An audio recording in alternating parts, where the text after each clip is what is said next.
Take ground beef, add chicken spice, make hamburger patty out of it. Nice, look at this big patty.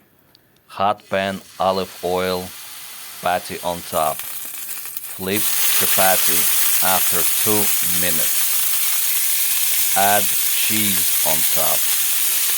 Break the eggs. One egg, second egg. Cover with lid, turn off the heat. Cut tomato, cut bread. Mustard on the bun. Ketchup on the bun. Add tomato on the bun. First egg goes on top. Now cheeseburger with melted cheese. Place it on top.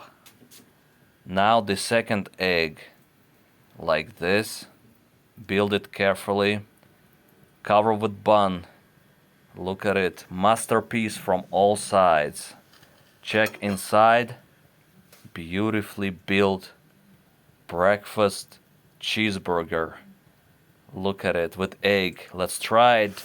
Delicious. Like, share, and subscribe, my friend.